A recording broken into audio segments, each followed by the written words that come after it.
Hello again, everybody, and a very warm welcome back today. Hope you've got your tonic ready. We are transporting a whole load of gin across to Sint Maarten today. The new Princess Juliana freeware scenery, which is included in that wonderful 40th anniversary celebratory update for Microsoft Flight Simulator. And throughout the journey today, around about an hour's flight time, 1 hour 30 block, we're looking at this new SkySimulations McDonnell Douglas MD11 and the freighter variant of that particular product, which is available now for Microsoft Flight Simulator. I've flown it twice now already to sort of help learn some of the features, the functions, and begin to form my opinion of the aeroplane. But I figured instead of creating a video review for you guys, I thought why not dive straight in to a live review to give you guys the chance to well, participate and have your say live in the chat, and also ask questions and go through things and explore the aeroplane with me live on the stream. Here it is. We're on stand in Las Americas International Airport here in the Dominican Republic. We've got the Bravo Airspace payware airport scenery, and we are here in one of the included liveries for the SkySim aircraft, the FedEx Express freighter powered by General Electric engines. Just going to change the camera view here. You can see David A, I believe, in the Osprey Boeing 737-800 there behind us. Happy days. I reckon we whack that on 9 and we pop that to 15, and that should have us golden. So this is about 65 quid. This is about 65 pounds in pounds sterling, and in short, I don't think it's worth that much money. We're going to go through the flight. I'm going to let you guys come up with your own opinion of it, of course, throughout the journey today, but we're going to sort of view it live, warts and all. You're going to see exactly how it flies from start to finish. Matthew, Chaz, MPS Gaming, David A, Delta Tango, hello folks, welcome. Hope you're all well. Should we dive into the flight deck, folks? Or should we, in fact, let's have a look at some of these features outside. So the links are in the description. They boast a number of different features on their Sim Market product page. The external does look fairly good, to be honest. I've got to say, it's kind of disappointing that it is nice outside, but it's like the Captain Sim 777. That is woefully inadequate for the price. But they've done custom 3D textured engine cowlings and all that sort of stuff as well. But, you know, I'm sure you guys will agree, from the external elements, it looks alright, doesn't it? Nice, big, fat aeroplane. Let's hit the insert key anyway and dive into the flight deck. Here it is. Now this is where the bitter taste in your mouth begins, I suppose. Doc on board, hello. Thanks for the rapid change of departure planning and stuff today. Really appreciate it. This is the flight deck anyway. Some of the textures aren't too bad, but that I suppose is being a little bit generous already. We can see pixelation, very low resolution textures in some elements of it, but we'll have a wiggle on into the business end where the skippers sit. I guarantee if you don't drink gin, by the end of this flight you probably will be wanting one. Okay. This is what we got from the captain's seat. The yoke, again, very basic looking, isn't it? The textures you may have noticed down in the footwell, look at that for pixelation. We squint our eyes and we mistake the words MSFS in the title. I think we would be forgiven to think this is maybe FSX. But the window's open, but with a very basic sound. Just a, and that is it. One thing that I really loathe is the fact that this roughly is going to be most of the view, isn't it? A lot of the time, especially in those cargo aeroplanes. And what have they done? They've not really spent much time texturing. Look at that. All in basically in our eyesight the entire time when we're looking out the flight deck, and that's really quite disappointing. They've made the effort to do these nice little window textures, and they've added the part number and the serial number of the glass, but then they've I don't really know, blew their nose and snotted. I'm not really sure, but I'm sure you guys will agree it's pretty bad, isn't it? And that's the same noise as the window. Okay, so anyway, let's get some power to the aeroplane, and for that I'm just going to mute the music. Alberta, good morning. Delta Tango, Automator Badger, hello folks. If you do decide that this is worth your money today, the links for this is in the description. Okay, it's old school this. Look at that for an overhead panel. Again, some of these textures are really quite blurry. This one I loathe. Look at that. But man, I've seen enough. I'm sticking to the A310. Well, the A310 wonderfully is free. Let's get external power on, shall we? So we're going to go battery. No noise, just some lights. External power. That default noise again that we've come to notice. And what we can then do is pop nav lights on down the bottom, and we can then do the IRS. We should get an alert. There we are. So this is 65 quid, and I thought it's important to share with you, well, what the aeroplane is like, really, because if you get to interact with it live, you get to see exactly what it's like before you spend your hard-earned cash. Don't forget, PMDG are working on a 777. I've got no idea what the price will be, but even if it's going to be more expensive than this, by not purchasing this, you've saved yourself 65 quid to go towards a fantastic aeroplane. From PMDG when they do arrive with the 777. Now, for the pumps, you'll see now I'm clicking, nothing happens. If you click system, it goes to a manual system mode, and it allows you to sort out and manage all the fuel pumps separately, fill and defill and all that sort of stuff. But for the purpose of today, we'll leave it on automatic to see how the automatic fuel management system works. And then we've got our systems alive here now.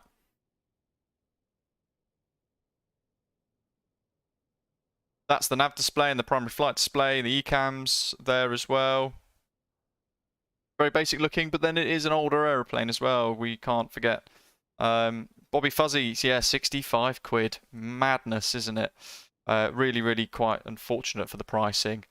Now, I'm not a fan of using these sort of aeroplanes on VATSIM, but we are going to do it on VATSIM today to basically work out whether or not we can operate it properly on the network. We've chosen this route specifically because we're avoiding ATC as best as we can, but again, we can't control whether or not somebody might come online at any point. If they do, I think I'm going to be sweating. I'll run down to the fridge and I'll grab a gin and tonic to continue.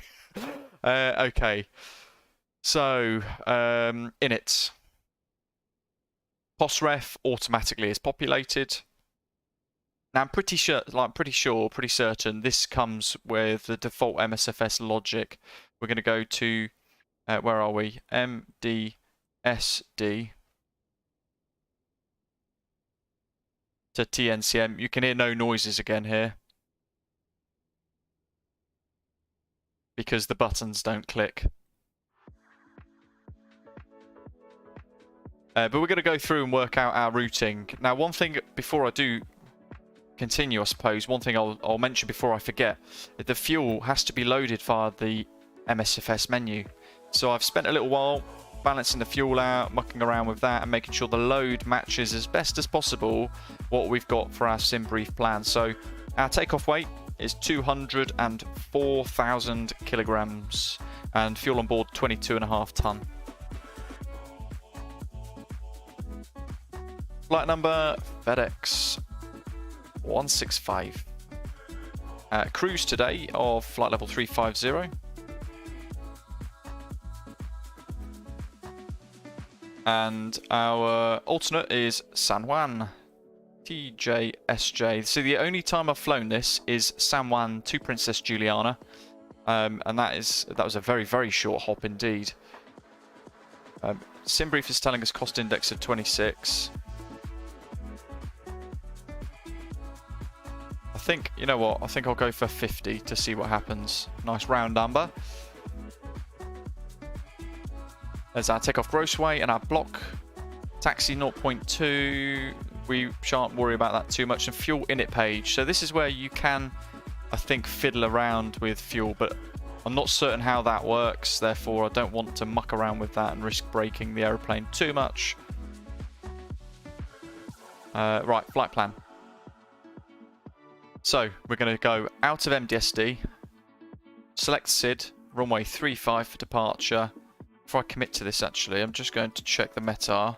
MDSD, yeah, 070 at 6 knots. And we are flying the MELLA 2 Lima departure, which is that one there. I've clicked it. I'm just going to see what it does. Even if it takes a minute, there we go. It just needed a few seconds. Insert. From MELLA, we're going to go on the Golf 633 airway.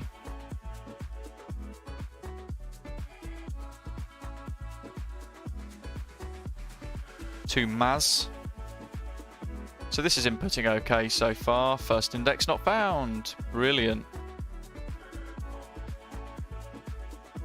I jinxed it, didn't I? First index not found. Let's try ZADAV. Oops, Mazza. Tell you what, this is a heck of a risk today. Let's clear that.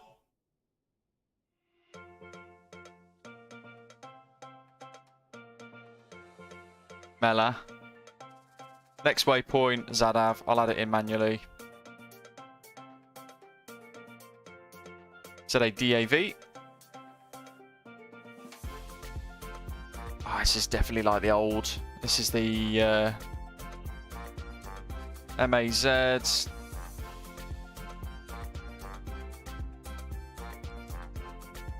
This is definitely default autopilot, isn't it? JOSHE now.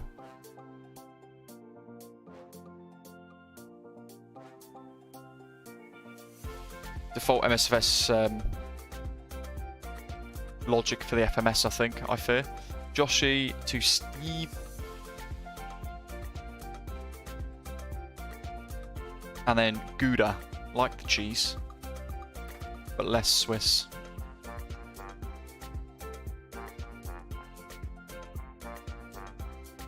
Okay, and then from GOUDA, we're going to go into TNCM on a star. No stars though, really. We're just going to go straight into the RNAV 10. No transition. Approach via GOUDA. And we're going to insert that and just see what it looks like. GOUDA Avaki Lessor map on TNCM 10. Lovely, that'll do. That's in. Performance page. That's climb mode. So we can see there max climb 250, econ climb 250, econ cruise 250. So we'll have a little look to see how that all changes throughout the journey. Let's dive back to that live chat as well, shall we? Andy, yeah, I've read the reviews on Sint Maarten. Interestingly, some are actually saying it's very good. Yeah, I mean, you guys, you know, it's more important for you guys to make the final opinion. Andy says Just Flight are selling this for £45. Interesting. If you go onto Sim Market, stand by, €68.40. Let me put that into GBP, 59.90. So it's 60 quid on Sim Market. So it's interesting that there's that's a huge price difference between Just Flight and Sim Market, isn't it? Wow. And yes, Exile TSJ has said, made a good point there. TFDI Design are actually making an MD11 for Microsoft Flight Simulator as well. Cocolada says, honestly, why would you pay money for an aeroplane add-on that's just okay when you can spend that money on something very high quality like another aircraft or scenery? Captain Dream YT has got a weird question. You and I used to know each other 2 years ago. Do you remember me? My old user was Raymond Tech Tics. I remember Ruben Tech Tips. Right, what's next? Thrust limits. We'll go for takeoff 10 for a D-rate, just to see how it does D-rate. And we'll do climb profile 1, why not? We're going to go for flaps. Okay, this is interesting then. So let me get this up. MD11 checklist. So the aircraft comes with a whole load of checks to work through. Nice little guide here, 35 pages of various different steps to get airborne and back down. And a 132-page operations manual as well. But I feel like a lot of it has been pulled. Oh, yeah, there you go. 2018 to 2020. This has all been pulled in from, I think, is it P3D that they've made this for originally, or FSX? The manual is compiled for use with SkySim MD11 version 2 only. Well, this is version 3. So they've just, there you go, Microsoft Flight Simulator X and prepared. So they've just taken it and well, bastardized the aeroplane into a Microsoft Flight Simulator product. Where's the page that I wanted though? It's up here. There we go. Taxi procedure, dial a flap. 10 to 28 tends to be usual. So I don't know. Is 22 a setting?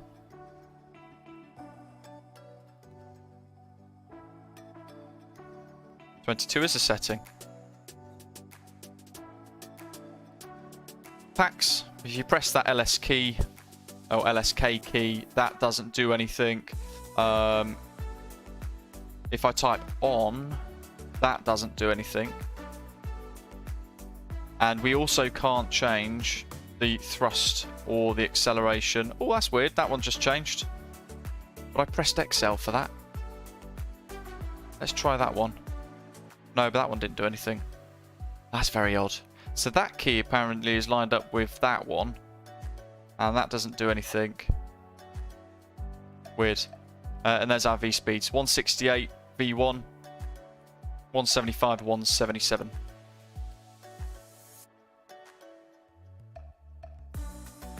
The fix page, by the way, is useless. Don't waste your time on that either. Yeah, I mean, that's kind of it, folks, really. The NavRad page works as you would expect it to as well. And when we get closer towards TNCM, what we'll do is work through tuning in the VORs at Princess Juliana so that you guys can see how that works as well. And I might have the VOR needle up as well so you can see that as well. But frankly, for me, it just seems like default MSFS logic for that. So we know how that works. QNH 1018, wasn't it? Which I believe is already set. Let me change inches of mercury up here. 1018. We're going to depart heading 352. Like that. Up to Costco. Speeds, I'm just going to whack it to 250. And initial climb is irrelevant. We just got to get up. So, I'll just wind it to 350. We'll see what happens. Let's get the APU on. Let's clear that. Here's the switches for the lights. Is there one down here? Flight director buttons all down here as well. That's your flight director off and on again. All of those are then in op. That doesn't do anything, it's just a texture. And there's no sound for that except for a click. Briefcase light works. That's just a decal. That's just a decal. And that is hideous.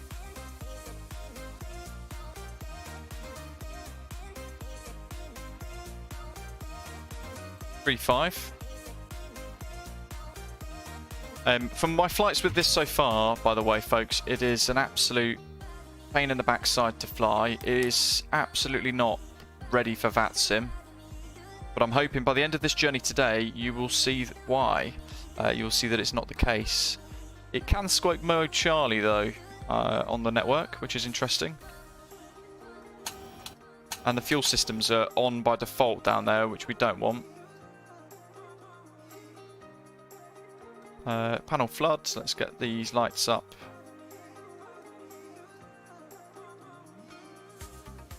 Okay, let's fire up the APU. So where's that music mute? There we go. So we've got to do an APU fire test. Doc, yes, it does. It breaks massively. Norfolk International, hello, welcome. Hope you're well. Engine 3,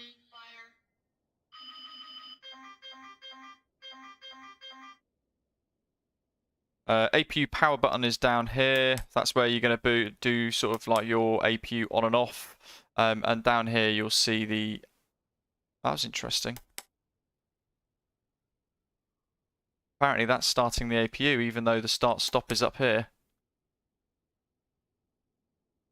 Right, let's dive out, because it does have sounds, believe it or not.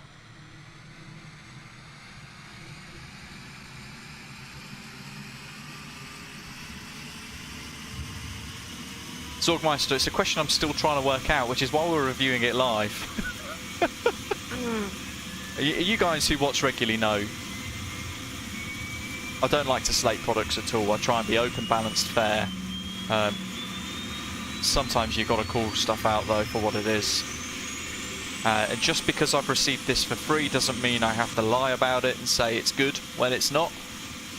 That's why I thought instead of creating a recorded video, I'd just go live with it and you guys could see it exactly for what it is in a live stream. I can't hide anything, I can't edit anything. You guys can see it exactly how it is. I hope you enjoy at least the reasons behind that. So that's the APU noise. RPM's 100, EGT 65 down there on the display. APU bleed can go on there. Honestly, I can't stand the sounds. They are for all these buttons. It's really bad. External power is automatically flicked off because we've got the APU on. We need to arm the emergency lights. RS is aligned. That's all good. APU shown run at the top here.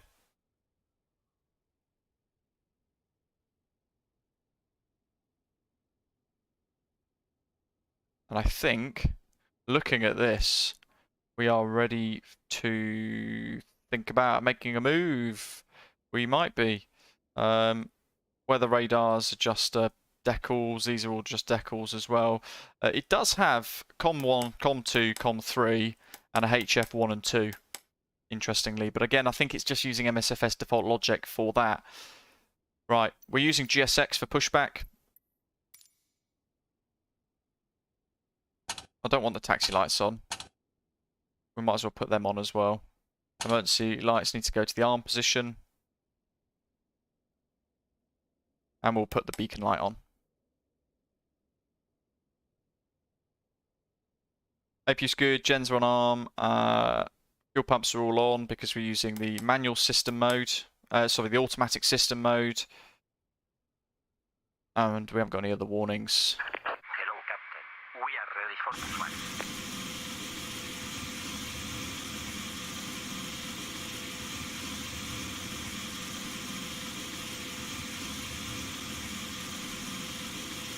Sorgmeister, absolutely. Ooh, very nice, Brian. Hello to you. Says he's just received his Turtle Beach Velocity 1 flight stick. Ah, you'll have to let me know what you think of it. I've not got that one. This is going to be an interesting one for GSX because we want to push and start, but we want the nose to go left. So it's a kind of a 120, 140 degree turn. VLAN pilot says, are you sure about this? No. I'm petrified. We're doing this on VATSIM, folks. Please don't fly this plane on VATSIM. Las Americas traffic, FedEx 165 heavy. MD11 on the cargo ramp. Push and start to face south.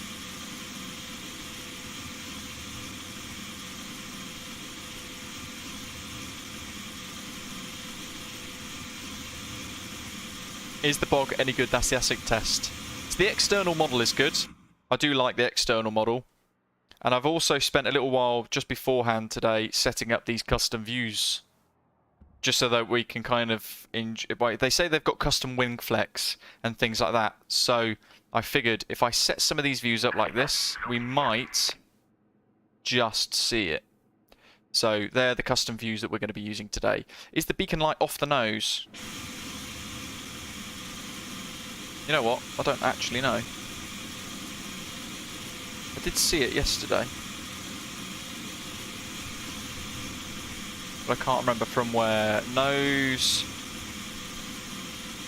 Left. Right, here we go, folks. Actually, oh, there we go. The beacon light is in the centre of the aeroplane, just there.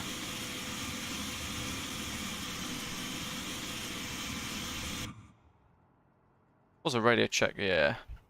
So we want ignition mode A and B on. Yeah. And then down here, it's kind of like a Boeing. So, let's get this right. Engine 1 start. N2 monitor. By the way, there's the auto brake. It doesn't do anything. It always says it's off.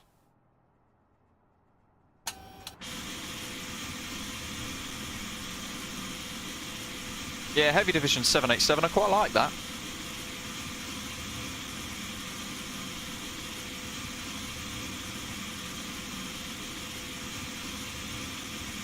Tea and Biscuit Gaming says I will wait until Aerodynamics DC-10 comes out or the TFDI designs MD11. I think the fly-by-wire A380 looks much better. Absolutely. That's still quite a way away though, I think.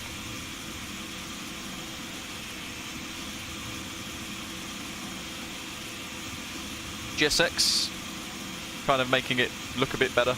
Stuart Barnes, hello, welcome. Engine 2 start.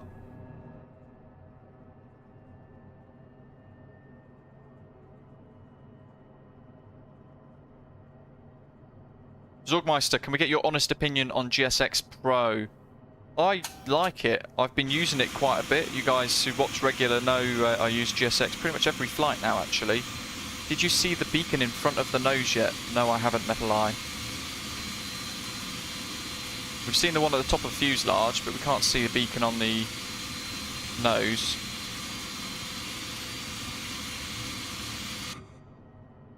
Engine 2's the middle.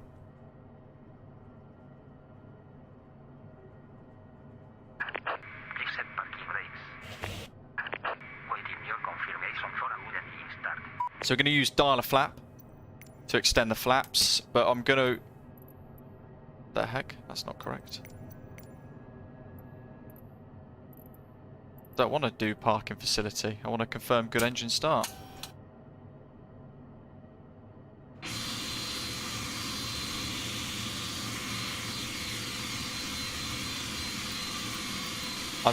You've asked me now and it's jinxed it. You know what we can do? We can just do reset the QATL, restart the QATL program thing. Confirm from the GSX menu. I'd love to, but you won't let me. Right, okay. Anyway, let's just let's exit QATL, get rid of GSX. He's disappeared. Engines 1, 2, and 3 are looking good. Engine 3 is still starting at the moment. No idea what clicked, something did. Silla, welcome. That's clicked across. We've got park brake on, auto brake off, APU power available, seatbelt signs on. Let's turn the auto brake set to takeoff now, that's recognised. We can pop the taxi lights on like so. All the packs, again, you can manually manage the systems for the packs. So you can turn pack 3 off, for example. But in this instance, what we will do is we'll make sure they are all on first. They are. Happy days. We can turn the APU off.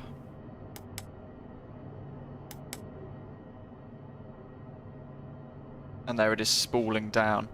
Flaps-wise, we need to go into the dialer flap position.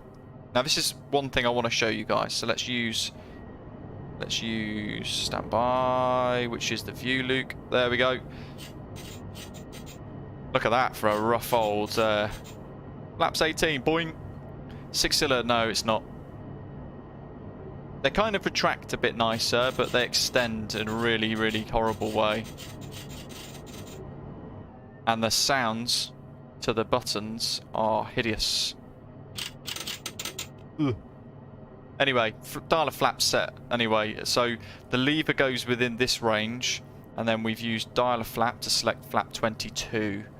Insta flap. That's what we can call it. We're going to arm nav mode. Arm FMS speed. And we'll arm profile mode. And then we're going to turn the parking brake off. We're going to go full left and right on the rudder just briefly before we do start rolling. Let's look at these animations as well. That's full right on the stick, back to neutral, fully left, back to neutral. Same with the elevators, which you guys get the point of. There's the spoilers being deployed, in case we don't get to see that in a little while. And with the 3 engines, Stabilizer. interesting.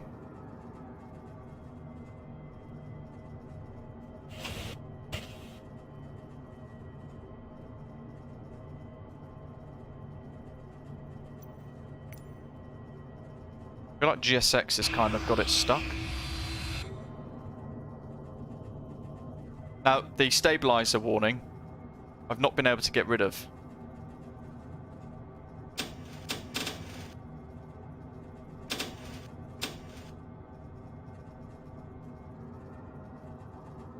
Just gonna have to push through this to see at what point does it clunk.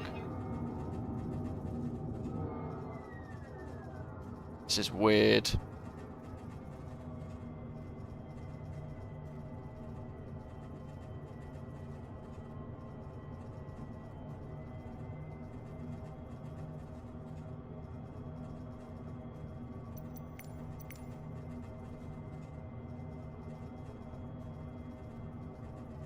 Oh my good grief.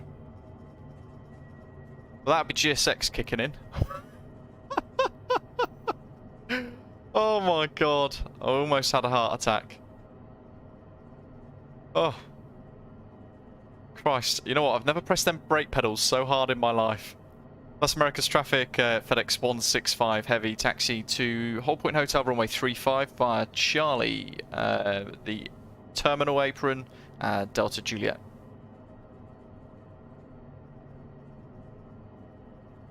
So we are taxiing an idle.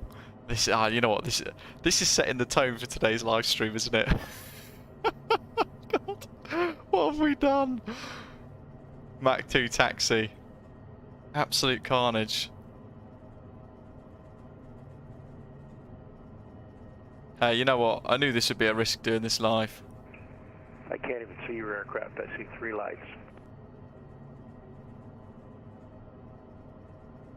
David, You're weird. invisible.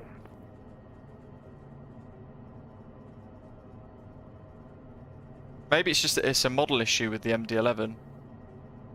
Cocolada says, are you not using AIG models anymore? I am, but weirdly enough, well, I don't really know what's happened. Let me just check my model matching settings here.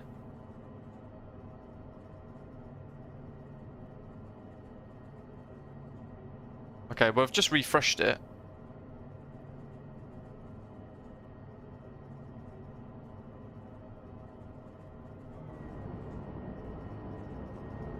I've got no idea what airlines they are. I can see an MD80 there, though. I don't know what those other folks are flying. This, by the way, is a payware airport scenery by Bravo Airspace. Back from stand 2. Facing south. Ground handling isn't too wild. Chetan, hello to you. Back with another banger, I see.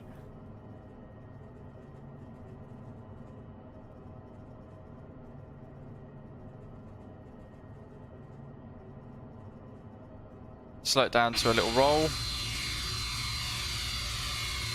There we are.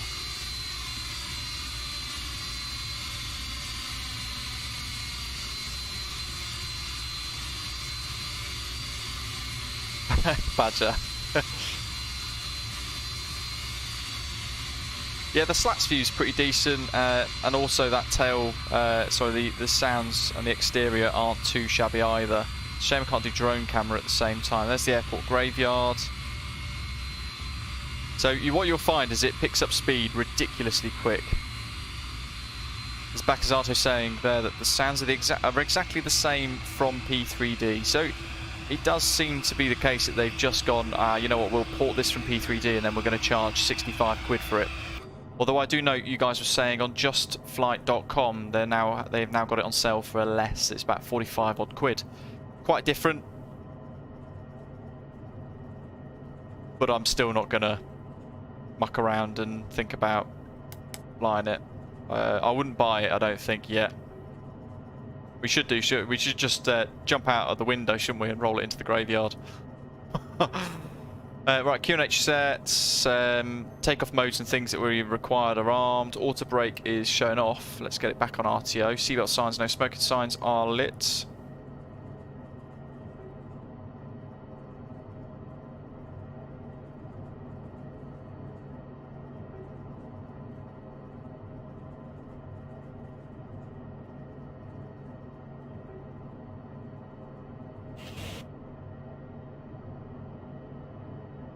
We could turn the engine start ignition systems off, I think, as well. Let's pop that on. We want runway turn off lights on, high int on. Cabin system still on manual. Fuel used reset. And that's 490 via Delta Juliet Hotel.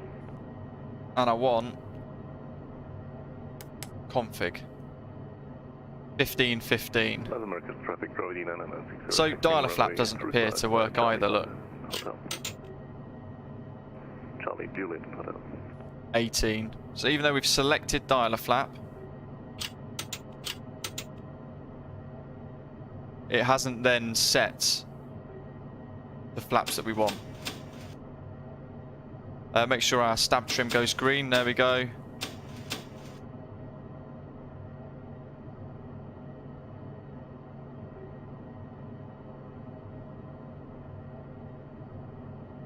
Did I hear somebody on final, or was I making it up? No, we're good.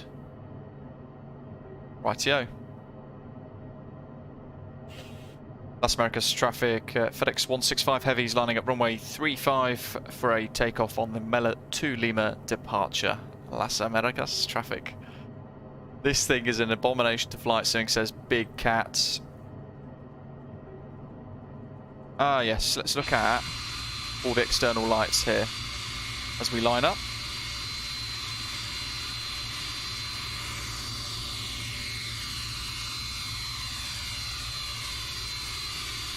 It's got this mega tendency to just want to accelerate.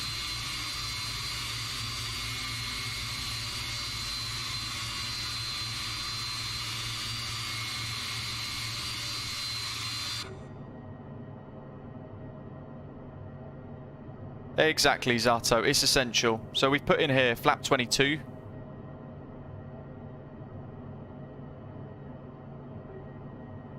Stab 00 it says, but that's definitely not ideal. So we're going for flap 22. Oh, hold on. No, it's just the light. Yeah, we've asked for flap 22. Dialer flap's not giving us that. Anyway, that's all good. That's all good. Get me view ready. And we're going to press one thing, folks. We're going to press auto flights. Oh yeah, PBR textures. I think they've tried to redefine PBR textures to hooey, blurry, rubbish textures. Part break off. Hit auto flight. It's going to manage everything for us now, including takeoff thrusts. Rolling. Willie, hello to you. Based on what I've seen, this lacks the refinement to justify its price against similarly priced peers. Through 80 knots.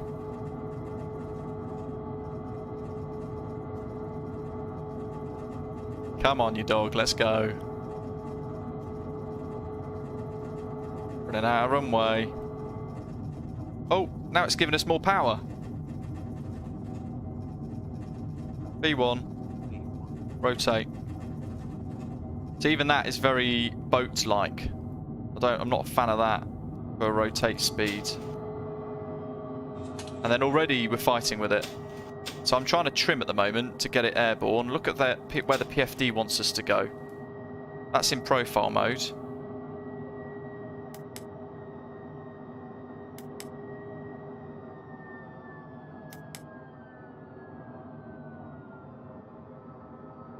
AP1. Come on, aeroplane. See, look at that. That's autopilot.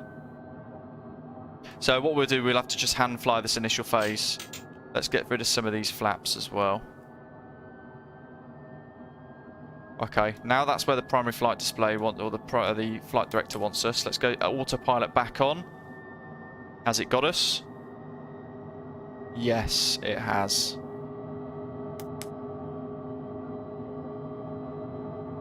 There we go, it's got us now. FMS speed is set.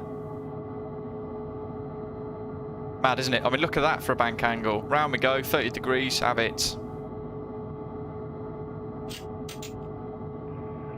Traffic, Osprey 490, lining up runway 35. It's the default autopilot, indeed.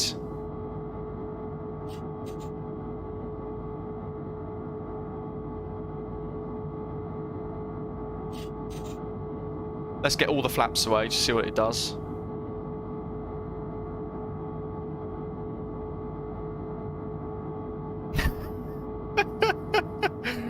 Anyway, I hope you guys are having fun with it. What the hell is it doing now?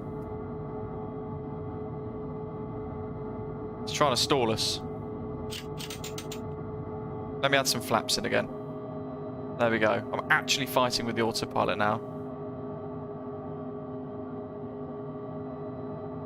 So one thing you will notice, if you set 240 like that,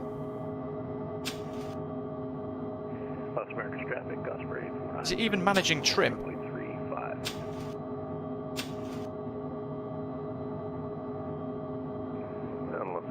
There we go, pressed it again. It's like you have to remember to continuously tell it what you want to do. Like you're a, what's the thing that repeats itself? A parrot. You have to then go more speed, more speed, more speed, and it keeps going back to 180. So we have to click 250, press down again to ask it to accelerate again. It's crazy, but we are already at 8,000 feet. Instant slat retraction, yes.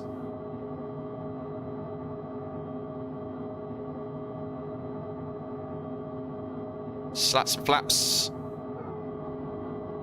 I mean, it's a shame, isn't it? Because the wing view is quite nice. Look at that. But then any wing view in Microsoft Flight Simulator is very good.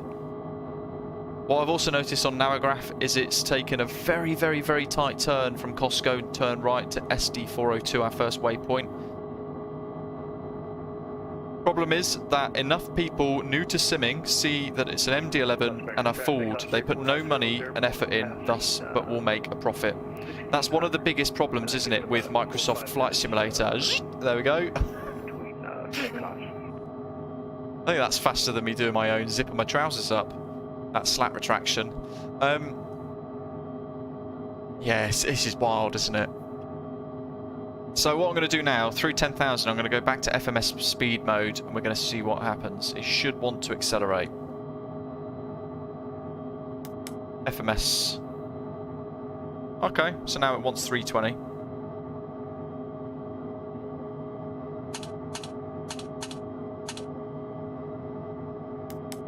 Let's pop those off.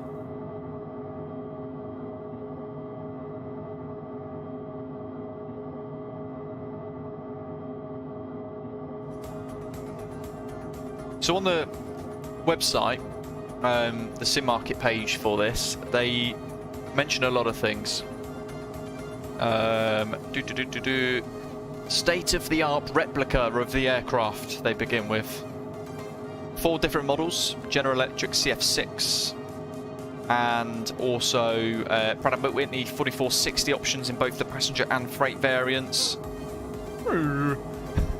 MSFS native custom decals, dynamic flexible wings, high resolution textures with 3D fan blades, MSFS native icing effects, physically based rendering or PBR textures, fully operational 3D position landing lights, which we've already seen. They do work, at least. Every detail of the aircraft is accurately modelled, they said.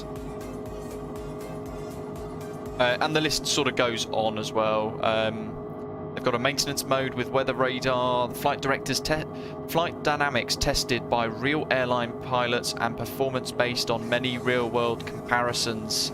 They've also stated here, and they've also stated fully reliable in-flight performance and climb manuals, perfectly simulated weight and balance according to weight and balance manual, a precisely designed virtual cockpit, all in caps.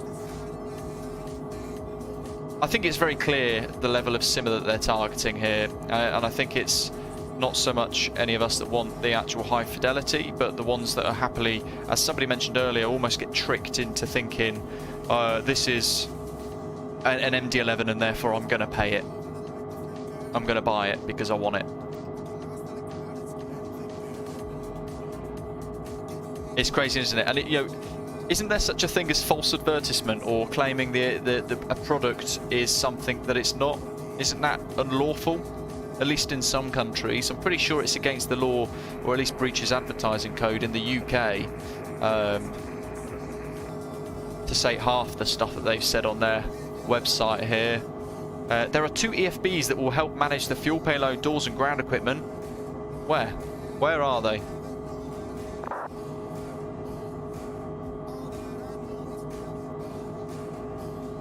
Have I missed that? Where on earth is this EFB? Is it in the briefcase? Oh my god. There is an EFB.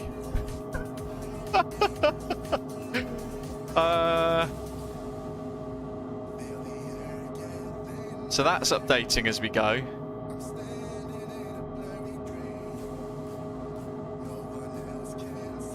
In flight, oh, there's our things. When we get to TNCM, when we get to Princess Juliana, make sure you get me to open all these. I don't even know if it's going to matter though. Cargo loader, chocks, forward loader, cones, aft loader. Where was that stowed? It was down here, wasn't it?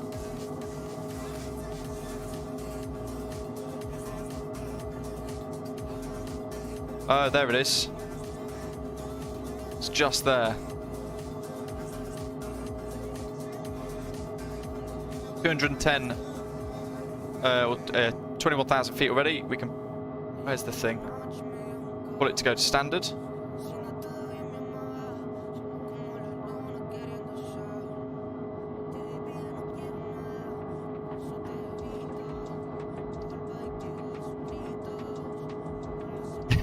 I'm glad you guys are enjoying it. This is why I kind of was more angling towards. We asked the question earlier on our Discord server for the in the members lounge area. Did you want to see a pre-recorded video of this, or did you want to see a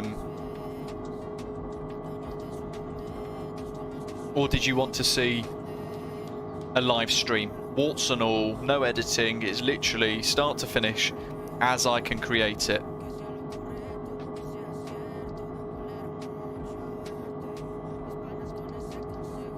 Robert, that's a good point. Captain Shaquille Oatmeal says it's illegal in the States, false advertisement. But I find, I mean, I have to be careful how I say this really, but I don't really know any other way to say it. I find a lot of stuff on Sim Market is just absolute crap. And I don't know how else to say it really. I just think most of it is utter rubbish on Sim Market. And then you get some glorious add-ons within it. So I think a lot of people just end up deploying stuff onto Sim Market because they know someone will end up clicking it and buying it. Nemon, no.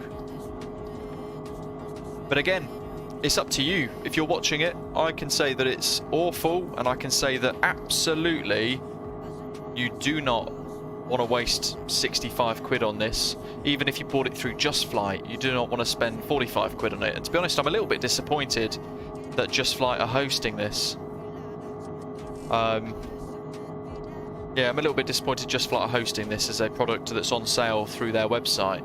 And I guess they would argue it's not theirs. They're just hosting the sale of it and the download of it. But where has the quality gone? David, I'll try. I haven't actually changed any settings. I think it's just incredibly loud. Let me turn it right down. How about that? Yeah, that sums up Sim Market bid cap. They'll sell anything. They don't care as long as they get their cut.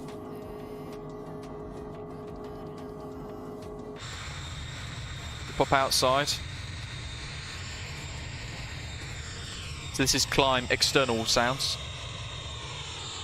The only thing this has got nice going to it is, you know, a little bit of the external model. You see a tiny bit of wing bounce. Shaquille, yes, but then Just Flight have hosted it, haven't they? So weird. Robert. Yeah, I think it's a P3D model of the MD11 with some of their custom systems and stuff put into it, but then I also think they've just added in a load of other tosh from the default MSFS SDK, autopilot and everything else. Generic pilot, to be honest, I don't think I would spend that either. Even I can still hear that engine noise, sorry.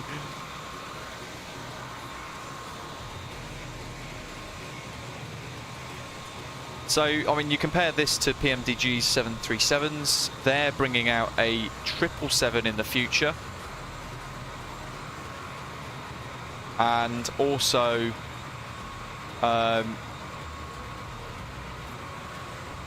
TFDI Designs are actually creating an MD11. Now, the thing with TFDI is they've turned around and they've batted around prices, haven't they? They've turned around and said, rough pricing, I think we're expecting about £100 to £110, aren't we, for that TFDI MD11, which I think is a ridiculous amount of money anyway to spend, if I'm being honest.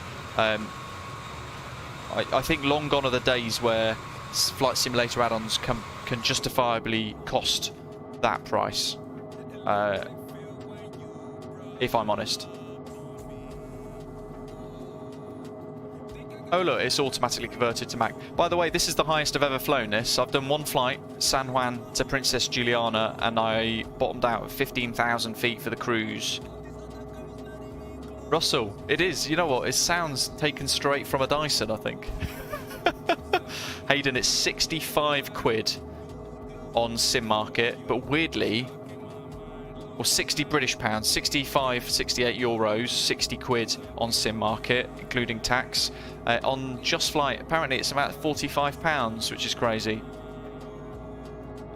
Personally, I think I'd like to see Just Flight remove it from sale. But then I guess they would argue that it does what it's intended, maybe. I'm not sure. Oh. The sounds immediately go quiet. Weird. Exactly, Zorgmeister. So I think even that's too expensive. As we discussed, PMDG are bringing in that 777 in the future and a 747. That level of quality of product, folks, is what you want to be spending your money on, not stuff like this. Even like, you know, Captain Sim, absolutely disgraceful products, but people are paying for it for some reason. I don't really understand it. This, please don't waste your money on it. So from what we've seen so far, you know, there's every chance I might change my mind by the time we get there. I probably won't. Brandon, hello, Pilot Studs. Pretty sad. There seems to be a massive presence of subpar planes released for Microsoft Flight Simulator that clearly target those who don't have that much experience with Flight Sim and add-ons. Yeah, precisely the point. This has just sidetracked me. Since the new update released, the 40th anniversary update, for some reason, Sober thought it's a great idea to not be able to allow you to disable that. But where were we? Should probably turn that round. And actually, I want to put that onto the auto collar. What knob's it on?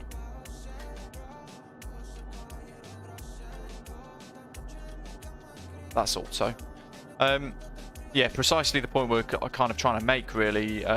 As Brandon's mentioned there, it's disappointing that people are releasing products knowing that there are folk that will just pay for it because it's an MD11. They won't question the quality. They won't question the, I suppose, ethics as well behind the company.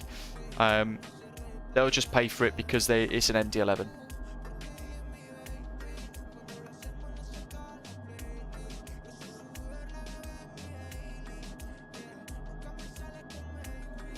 Yeah, see, that's another thing, isn't it, Russell? If developers or companies like Just Flight then say, you know what, for 45 quid, this is an absolute load of tosh, and then they took it off sale to say, look, this isn't what we want to have on our website, we want quality add-ons, then it would, I think, go a little way into maybe putting a bit of pressure on developers. We know PMDG are reliable. We know PMDG care about creating very, very, very good quality stuff.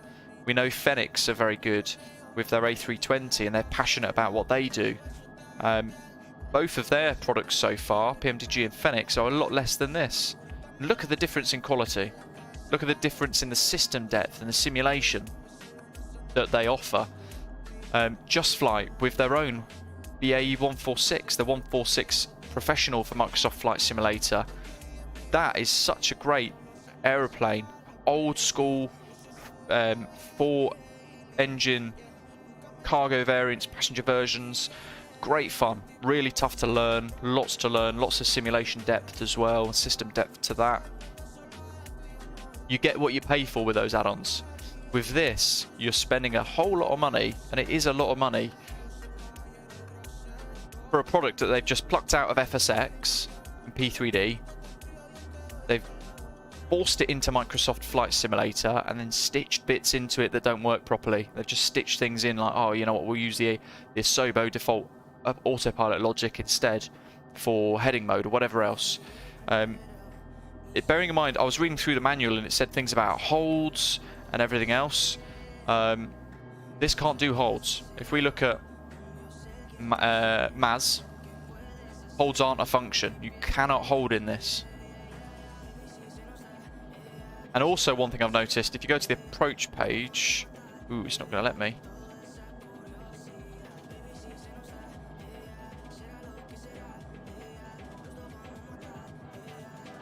Alright, it's not going to let me. We'll try and get into that later.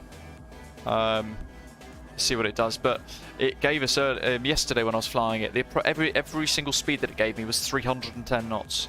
Aerosoft, yeah, the CRJ, great shout. TM Biscuit Gaming, I really love the CRJ. And that's a lot cheaper as well. You get a lot of money. You get a lot of money's worth out of certain add-ons. And part of simulation is how much you can enjoy the depth of learning it and everything else as well. This, bearing in mind I've never tried an MD11 in my life. I've used bits of the manual, but I've taken off and back down again. Zato says in P3D this aircraft had no SID or start and holds. So this thankfully has SIDs and stars. I did notice yesterday on my test flight into Princess Juliana, it really scuppered up on the approach, and it got really messy, really messy, using that default logic. So there's issues with that. And if you go direct to, funnily enough, like the old school A320 default from a couple of years back in MSFS, what did it do? It deletes the rest of your waypoints.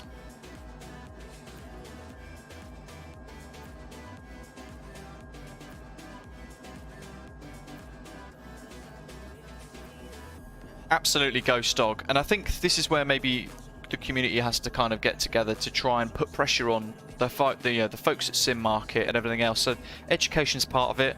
That's, I mean, I guess part of the reason why after yesterday's little test flight in this, I thought about doing it live.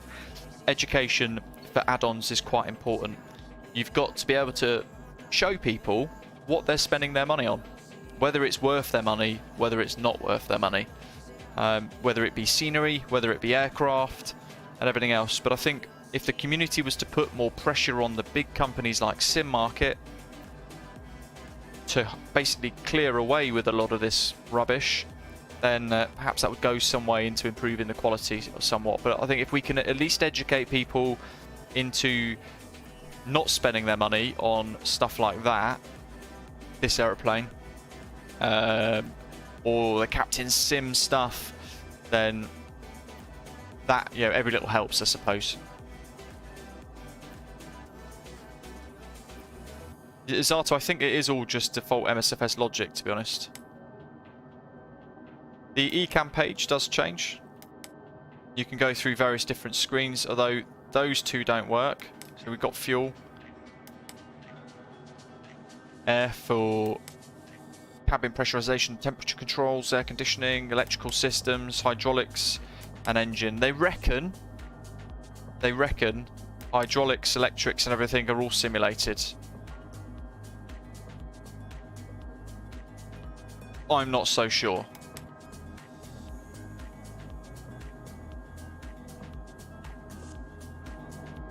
Weather radar, there are buttons for it, but they're all just textures. Just a texture, nothing actually. You don't have one. You don't have a weather radar.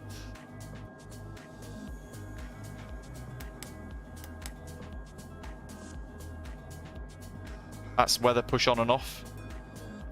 Doesn't do anything. Probably put TCAS on, shouldn't we?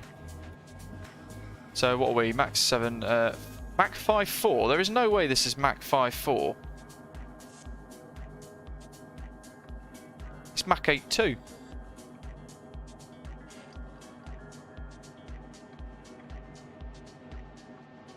Okay, well that's matching that. Look, Mach 8.2. Let's see what it does now. Okay, that's fine.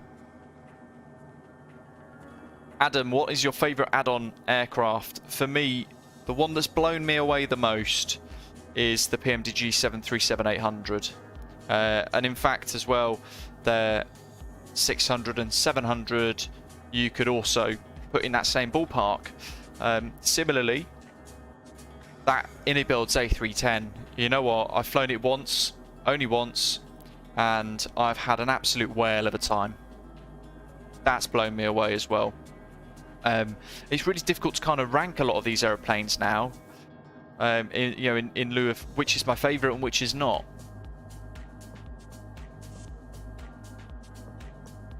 Yeah, PMDG up there really nicely. Such a remarkable product for that 737 line. The 737-900 is coming soon as well, don't forget. We're really looking forward to that. Telstrike City, I'm sure. And then their 777. That is going to be worth paying for. FedEx, Just Flights 146 we've mentioned, Aerosoft CRJ. I'm sure I'm forgetting lots of others. But yeah, really, really nice aeroplane add-ons that are worth your money. This isn't. This flight more massiver than I thought, VATSIM says. Hope you're enjoying it. The commentator saying, Luke, the voice of reason as usual. Delta Tango, yes, thank you. Yeah, you know what? Easily forgotten because of everything going on at the moment. Yeah, we've got to also love fly-by-wire for that A32NX.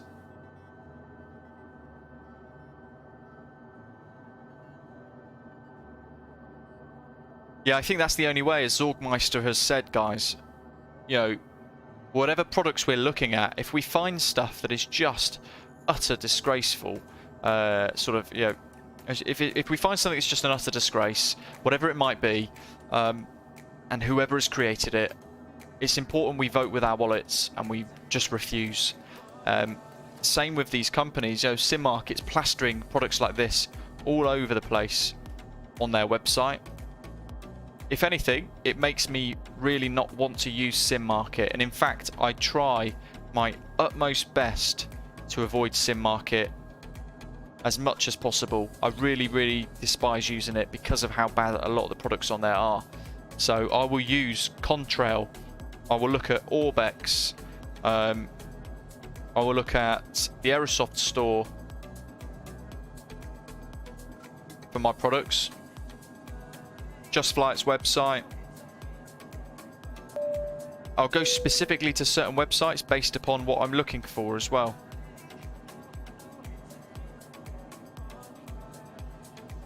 Yeah, the PMDG DC-6 as well, that's wonderful. David Bartley, Hawk from Just Flight for a fixed-wing fighter. India Fox Tech, is it, I think, as well, created some great products for MSFS. Not sure, I've never used any of their products actually, so I'm not sure what they're like, but I've heard good things. Hayden says, I wish Fly UK flew the A310. That would be cool, wouldn't it? We are waiting on an Osprey Airways Retro A310. That will come in the future. Birdman, yeah, I like Phoenix. I do like Phoenix. I don't like it as much as PMDG. As you're saying there, they spend so long fixing stuff. There's still even release day bugs now that we are kind of putting up with. Mach 8.4 for an acceleration.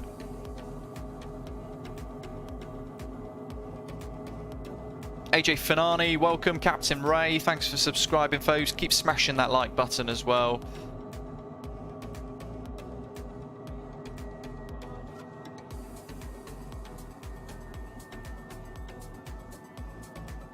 Yeah, go directly to the developer's website as well for some.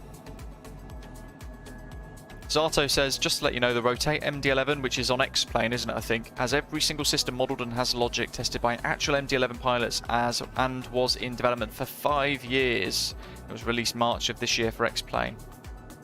Captain Ray, yeah, this is the SkySimulations MD11. I'm doing a live review on it, so you guys get to interact with it live and see it exactly what it is, really. Help you make that decision with me.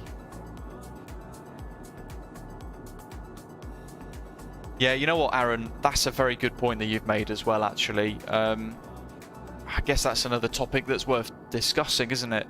I've seen TikTok, I've seen YouTube videos,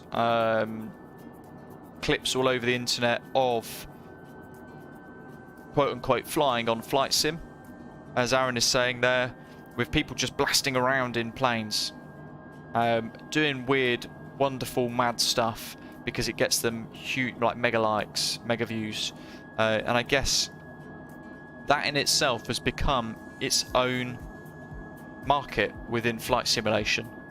People that just go, "Ooh, MD11, brilliant! I can loop this," and that's it. So they would just buy it because of that. And I guess within Flight Simulator now, I suppose you could probably split the community into lots of different markets. People that want the high fidelity stuff, people that just don't care, they just want to fly and blast around, that this sort of product would appeal to. I'm on the other end of the spectrum, where I want detail, I want immersion as much as possible. Warmonger says, I'm looking forward for the Lancaster. Aeroplane Heaven are creating that, aren't they, I believe, who also made the DC-3 in the 40th anniversary update. Yeah, Brandon, you know what? Leonardo didn't send me a review copy for the MD-80. They were considering it. They didn't in the end. And I refused to pay for it because the sounds and the textures are horrendous for something that is priced so expensively. So I still refuse to purchase it. Generic pilot likes the Cessna 414.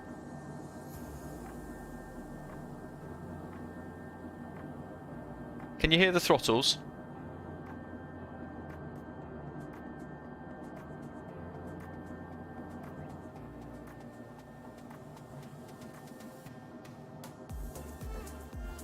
Can't work out what the sounds are doing.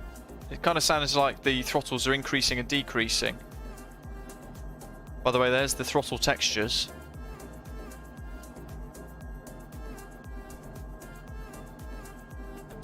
Russell, absolutely, yeah. There's at very least there's 2 tiers of market to the community. At least for Microsoft Flight Simulator, you've got the Xbox market and the PC market, but I think you can branch the PC market out into sub-markets as well.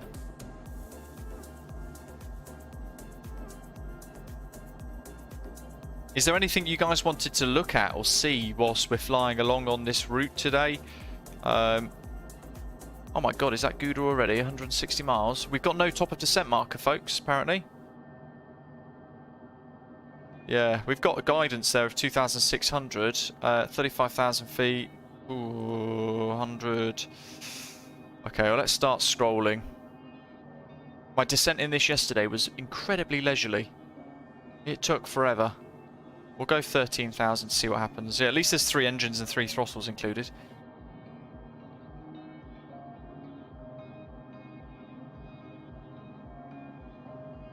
Yeah, do not fly this on VATSIM, folks.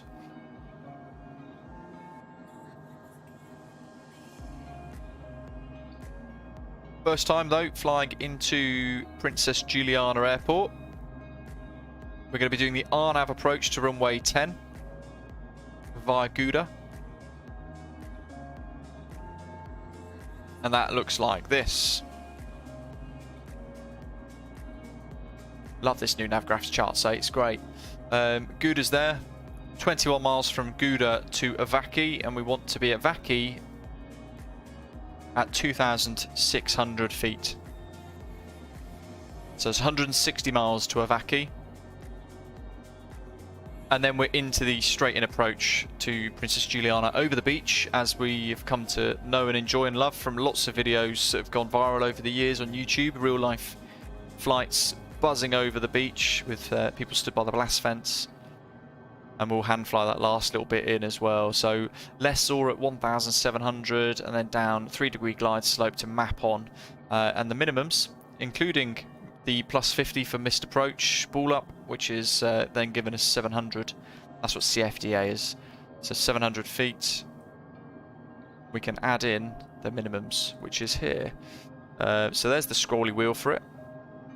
On the PFD on the right, the bottom of the altitude tape, DH, if you flick that to Barrow, you can see that the texture work actually cuts off the word Barrow. I'm not even convinced it would say Barrow, to be honest, on the MD11. I'd have to check. But yeah, we can set 700.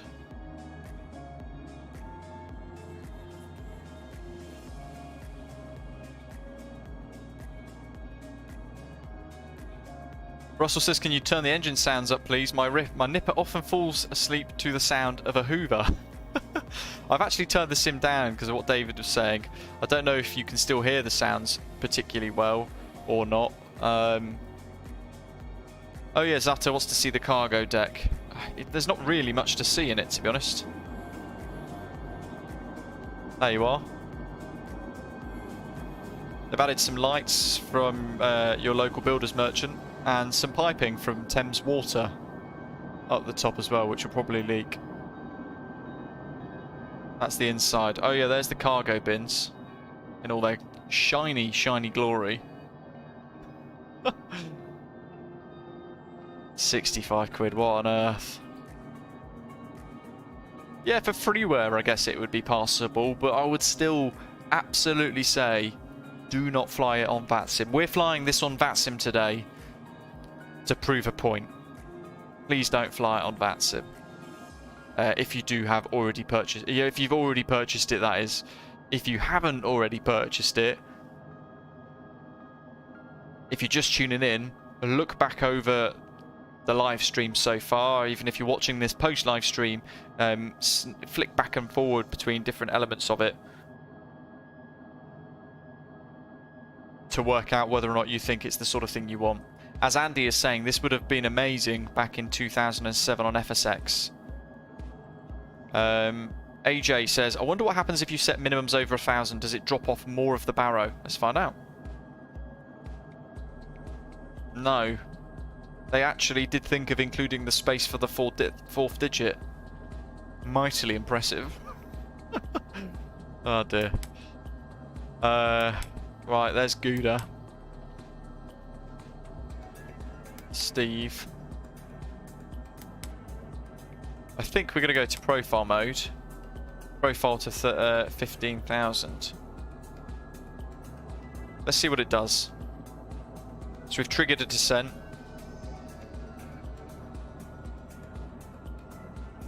And I've asked it to follow the profile down to 13,000 just to see what it does. That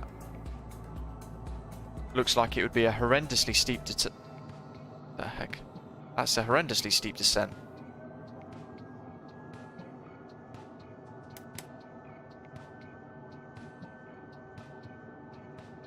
Let's set 2,600. Let's set 5,000 actually.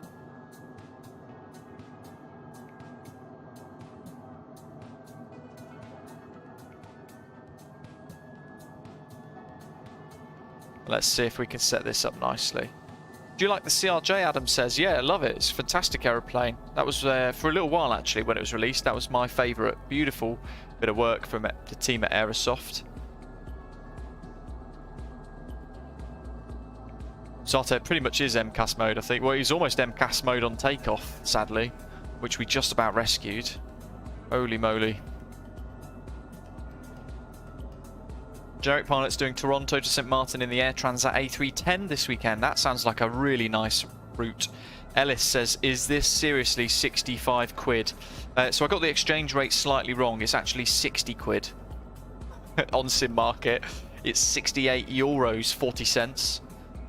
Let me go onto the Just Flight website because someone did say it was a different price on that website.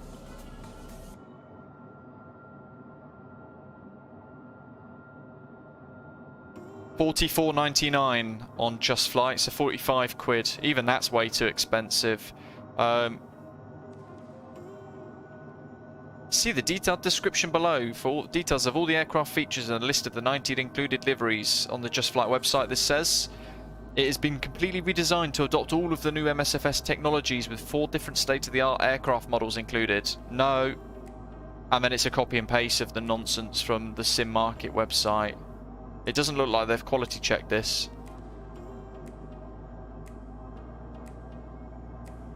If you're wondering about performance though, my frames per second are very good.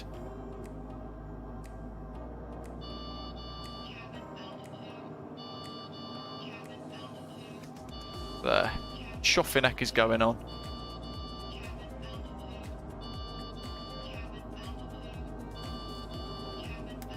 Air. It's so basically what's happening now is it's gone. Ah, you could depressurize now. So I'm in manual mode. I've asked it to climb.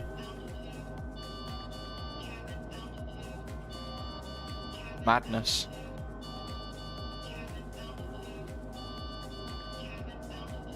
What is the landing altitude in TNCM? 14 feet. So we need to put that on 0.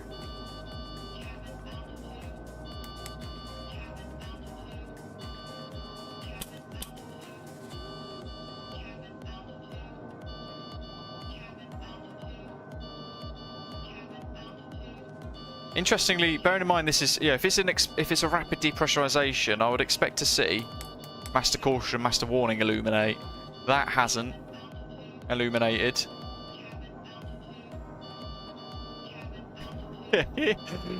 Oh, be quiet. Let's try random.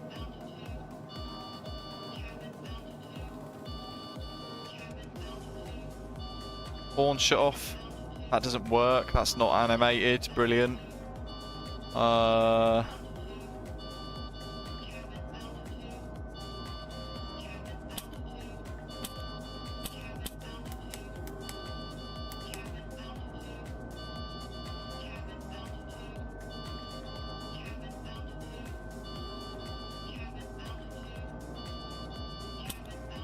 Let's see what it does.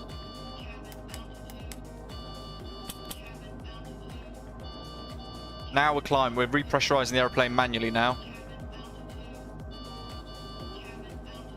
Exactly, Matthew. Let's see what happens.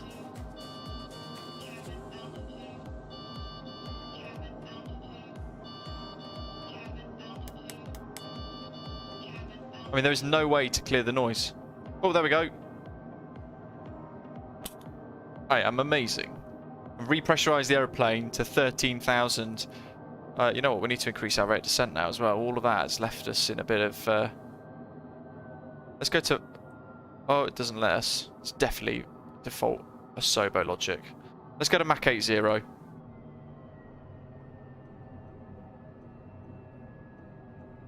we're gonna have to manually deal with depressurization now. that's why McDonnell Douglas called DPWS a bitch in Betty. That's interesting. I did not know that. I'll have to research that. Something just clicked. I have no idea what happened. Centre of gravity out of limit apparently now. Now this is interesting because the centre of gravity being out of limit. Oh my good grief. Yeah, the system's doing it manually. Have you ever seen a fuel transfer that quick? Oh, but it did fix it though. Look at that. It's changed it.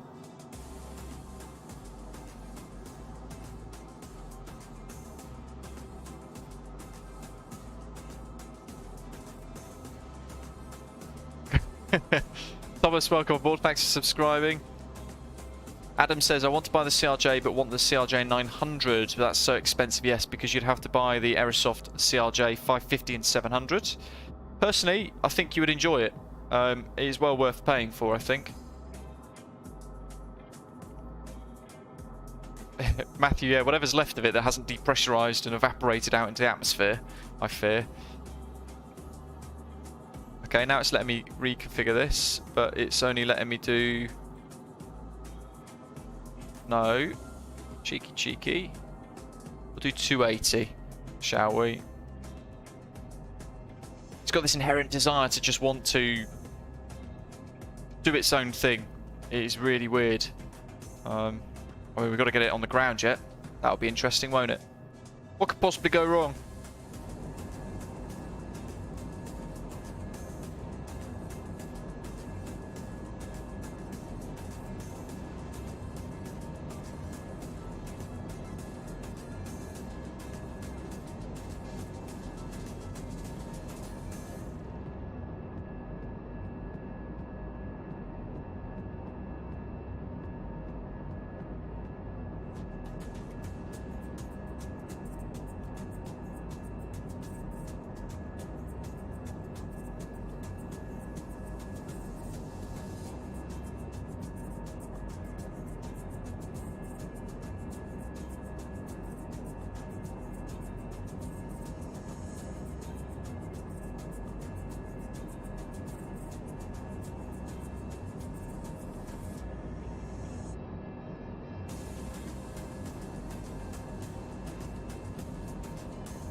Just thought, you know what I'm going to have to do?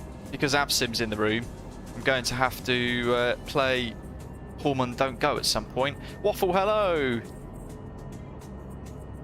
I'll let the live chat answer that question. Waffle's asking, folks, how is the MD11? I didn't even know one was released. Is it study level? So I'll let everyone in the chat say whether it's study level or not. To answer the question, so well, the bit where you said I didn't even know one was released. Interestingly enough, no one did. It just appeared. Blackness, hello to you. Only study level if you're at nursery school.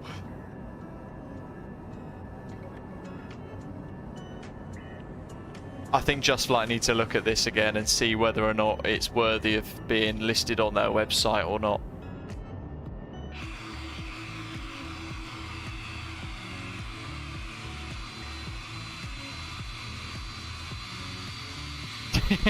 It's a Calculator.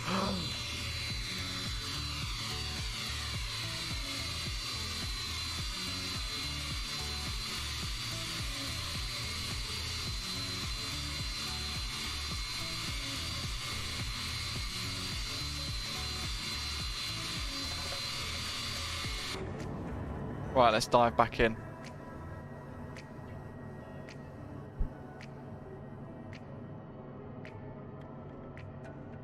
What did we say we wanted to be at? 2.6. It was about 2.6, wasn't it? Yeah, Waffle, it's not great. Just please save your money.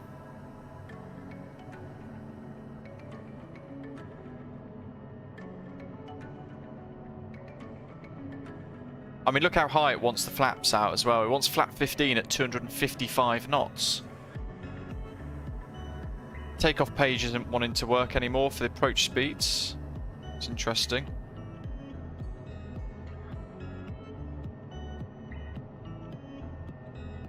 Weird. Right, let's get our TNCM, a META, scatter cloud. Oh, what have we got here? So winds are 050 degrees at 11 knots, so slight crosswind for us. All the nines, and cloud is scattered 1,800 feet. Temperature's 29 degrees Celsius, dew point 22 degrees Celsius, and the QNH 1018.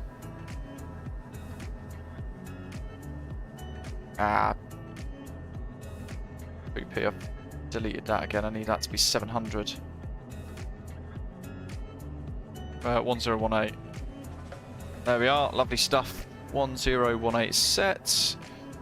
Let's increase. Oh no, decrease. I want to set PJM as well, which is a VOR.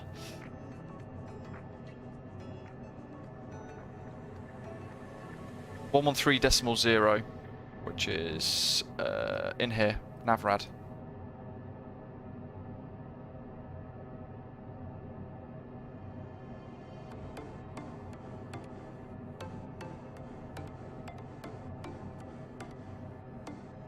Pretty sure what's going on with that at the moment.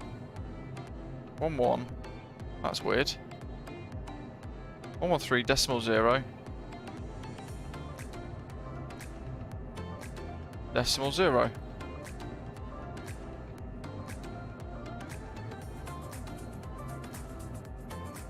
We'll put a course of 9.6 in. And it's PJM.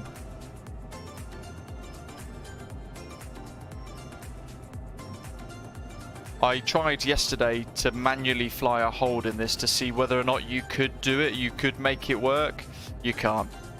It is really messy, really scruffy indeed.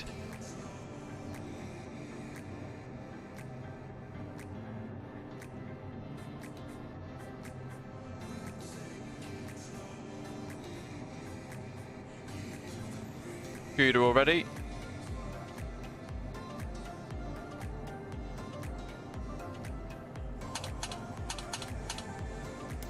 Lovely noises, all the same click.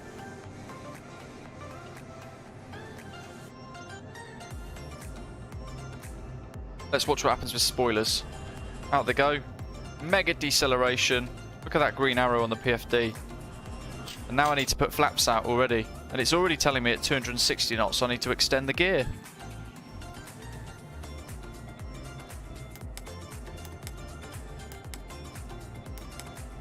Is that a vacuum? It is, lovely.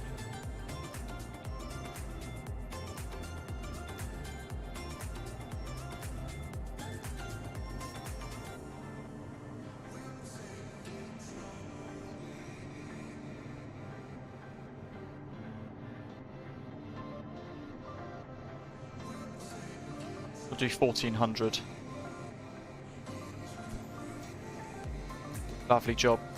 Oh, you know what? We could do 1,000 foot per minute. That might take us down to a vacuum nice and smoothly. Let's just let that banana settle. Luke Aimer, it depends what you want out of the sim, but for me at the moment it would be the PMDG 737. By the way, look how much it's overshot GOUDA.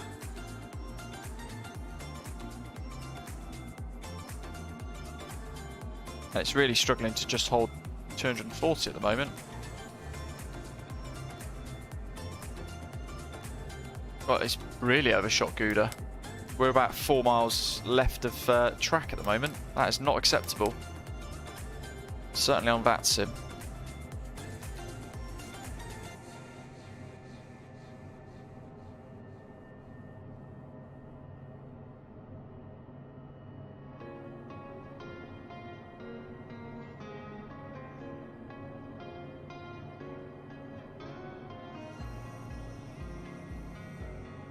Waffle, you mean payware aircraft, right?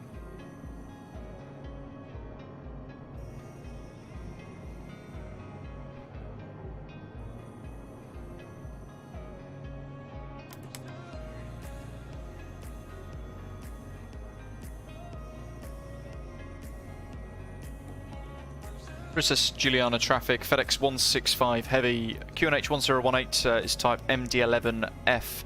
Inbound to a VACI for RNAV 10.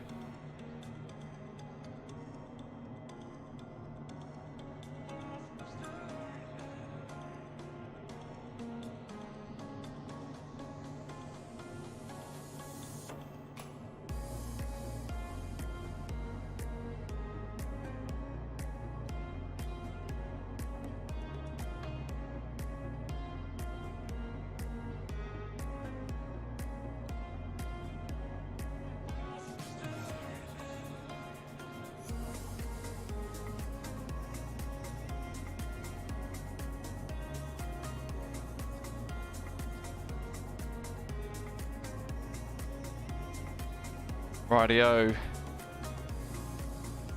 Princess Juliana looks to be on the nose, I think.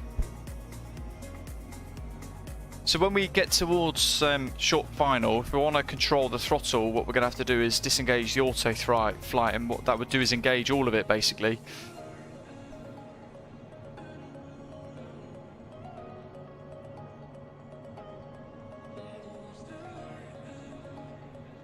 Andy makes a good point. On the bright side, if you see an MD11 on VATSIM now, you'll know which sim it's in, based upon how annoyed the controller is getting with the pilot. That's a great point. Oh, Luke, interesting. So it says, tempted to get the FedEx A320 as I mainly fly the fly-by-wire A32NX. What I would say there is, give yourself a bit of a challenge. I would look to go for something like the PMDG option instead then, because then you've got something entirely different and you have a Boeing to learn. How many flaps did I put out? Config. Only flaps 1. Flaps 10. So that's dial a flap goes as far as 25 from what I can see. There's our approach speed that I mentioned. Look at that. That's just completely messed up. Clean minimum speed of 329 knots. Slat extension 329. Flap 28 minimum 329. What on earth? What on earth? If you press flap 50 to land there, it doesn't give us, and it reckons an approach speed of 289 knots.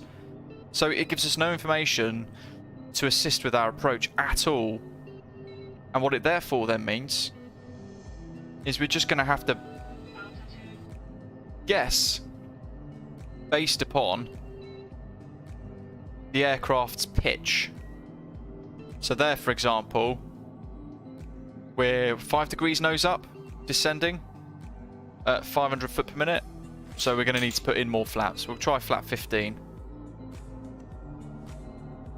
That actually hasn't done anything really.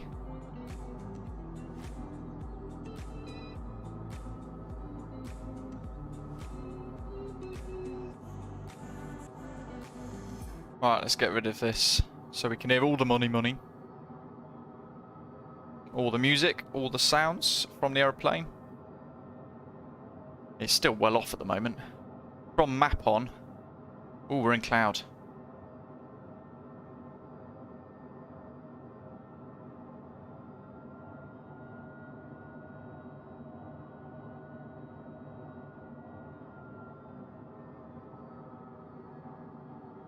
It's Princess Juliana.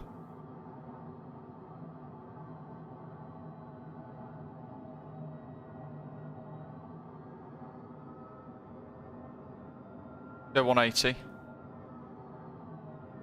Princess Juliana traffic FedEx 165 heavy is 10 mile final, runway 10 to land. Princess Juliana's traffic. Let's go gear down now. Get them gear animations. Look how fast that deploys. 2500. Yeah.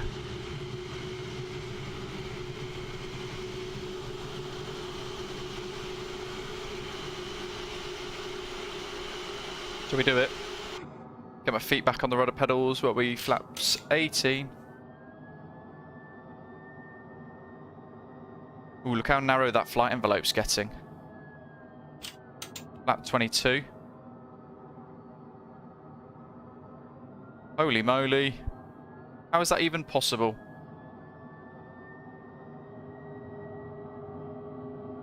We want speed brake armed.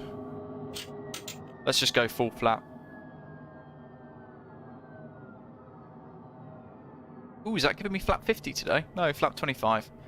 Thing says 50 though.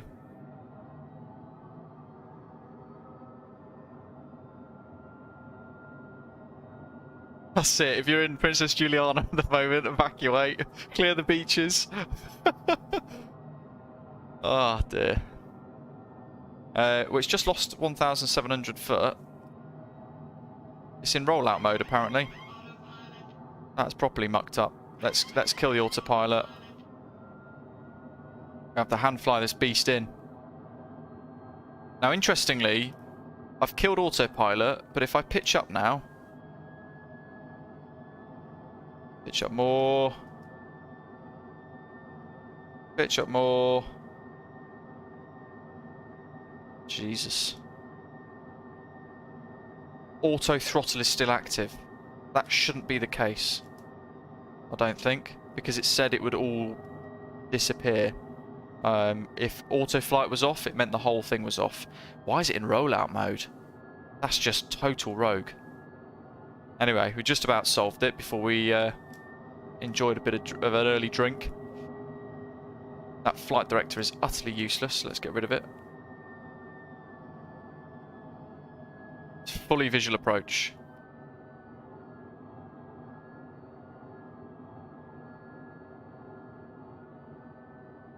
I got one on final. The heck? Princess Juliana traffic, FedEx 165 heavies, very short final, runway 10.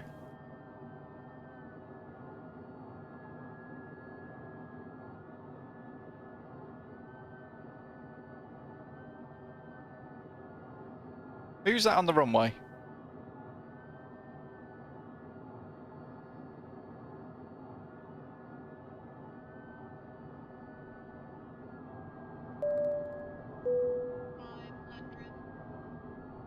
Quick one. Do we go through him? Make a point. We've made all our calls. I might just fly through him, make a point of it. He's in the way.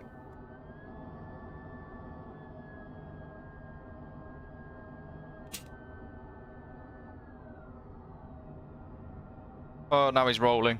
Oh well, we'll land after. There's no point in going around in this. Don't know how well it would work, to be honest. Manually controlling all the throttles. That's idle. And it's already wanting to flare and take off again.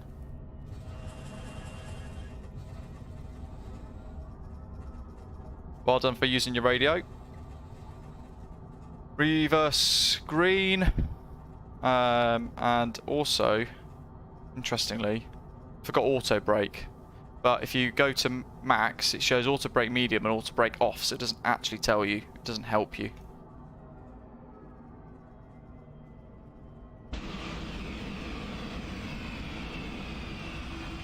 Another one I had noticed yesterday was, if I do reverse thrust now, it's all on with a fairly decent closure animation. Go back to all on.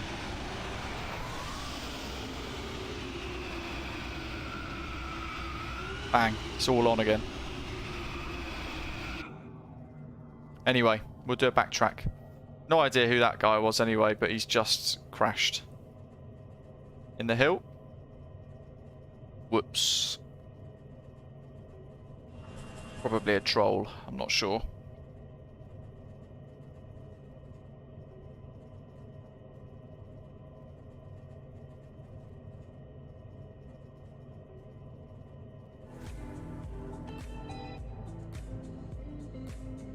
Princess Juliana traffic, FedEx 165 heavy is backtrack, runway 10, will report vacated.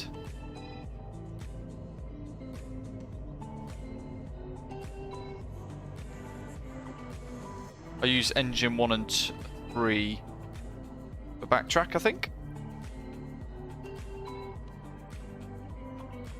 He was evacuating all of the island's residents. Oh dear. Just Jace says, what's the flap animation like? 1, 2, 3, 4, 5, 6, 7, 8, 9, 10. There you go. So all the way up. There, you see that big old jump there?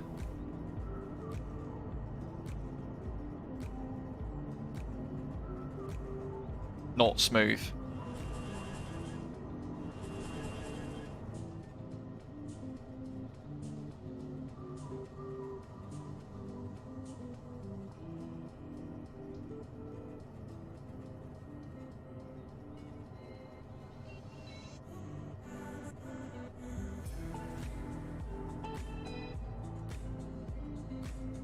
Right, where are we going? Let's get the APU on.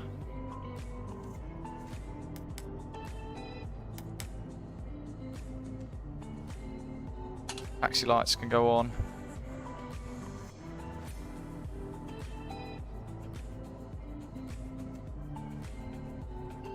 I'll go bung it down by the passenger terminal because I don't really know where else to put it here. Light Pulse has a biggest control tower. I suppose that area there is the cargo area, isn't it, on the right hand side?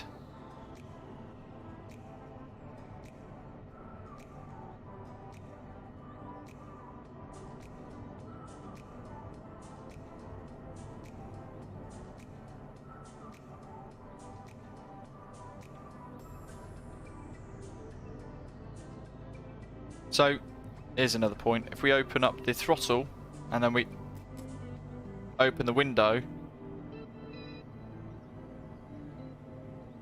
there's no difference in the noise. Look how awful that window texture is on the side there. Ugh.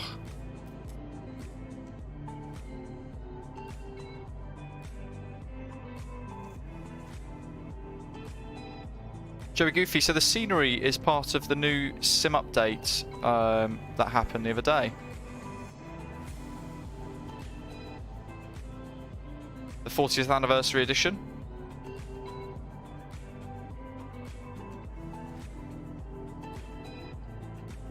Dirty2, hello! It's wanting to stop already, isn't it? Crikey.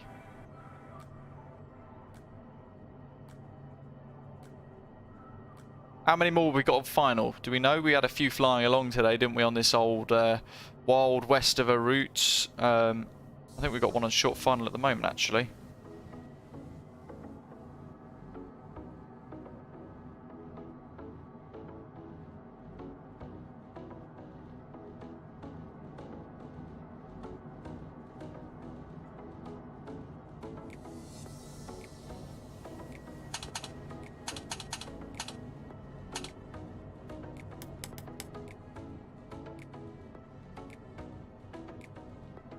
Right, let's...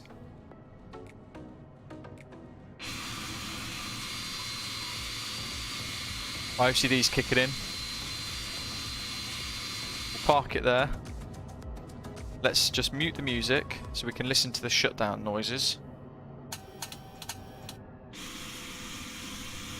Pretty much instant. Those engine sounds dropped off straight away. Let's go and watch... Set the camera up for an approach. Here we go. We can see one on approach already.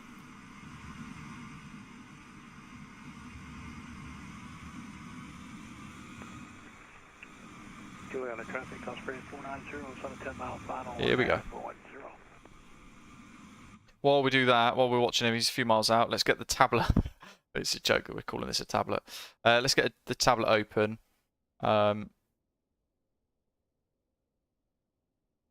I've clicked them. I've clicked them. Cargo loader, chocks, forward loader, aft loader, cones. They're all default MSFS ones. Interestingly, I have asked for that door to open. Oh no, maybe it didn't. There we go. God, how quick is that? This is very basic, isn't it? That's it leaves a lot to be desired, let's face it.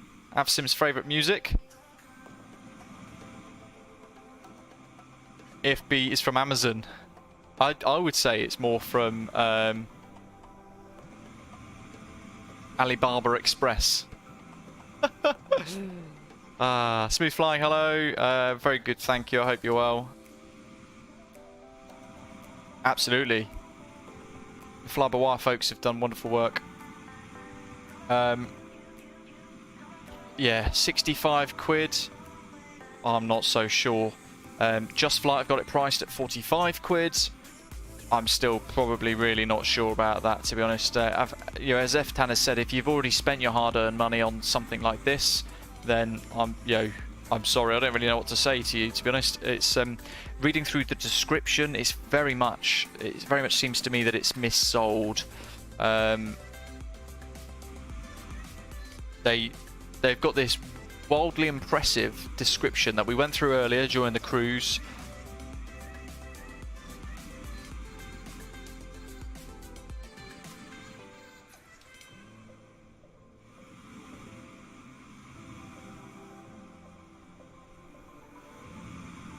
How's that? Cocolada. I wouldn't even pay €20 for it. I think that's too much. Yeah. Captain Sim released their 777s. That again had a nice external model, but that's where it stopped. They wanted you to pay for a nice external model, and then it relied on other people making it work and making it fly and do good stuff. And everybody described that as a scam. Latin VFR released their A321, their first ever aircraft product package that they've tried to do. So I guess you've got, you know, some people said that I should be tolerant or appreciative of the fact that they've tried, but that's no different to what Captain Sim have offered. Yet people were enjoying the A320 from Latin VFR. Not sure how the logic works of that myself still. This MD11 from SkySimulations, you read through the description of the pages on Just Flight and Sim Market where they're selling it, and you would be very, very easily misled into thinking this is better than it actually is. It's pretty awful, to be honest. Let's face it. It's absolutely not something you can use on VATSIM, ever. Lovely. There's a proper aeroplane add-on. Worthy of every penny.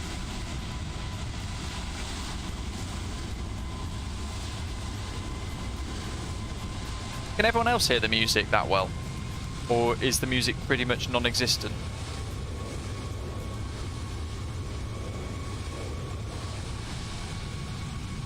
Well, now it's the end of the music, end of the sound, but...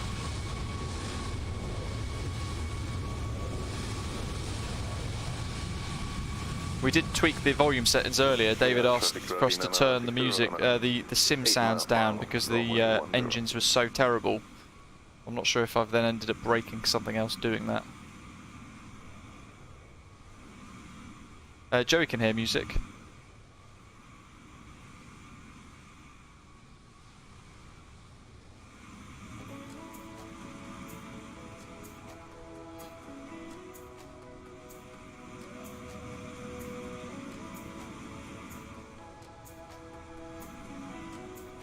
We've got... Let's look at Volanta, shall we?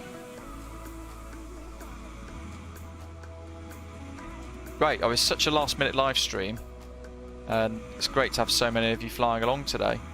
Princess Juliana traffic, Osprey 493. MDSD, Saffron, that was a KLM apparently. GVY 9960, that's it's in an A310 as well, that's probably why that's going to be in a Sobo Blob. Oh, that's red. That's Hergy Cocolada. Jolly good.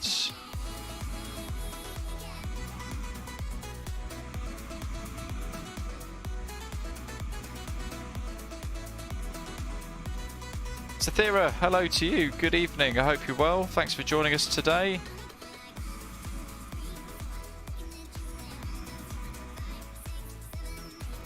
Tea and Biscuit, no, it doesn't. I don't think either.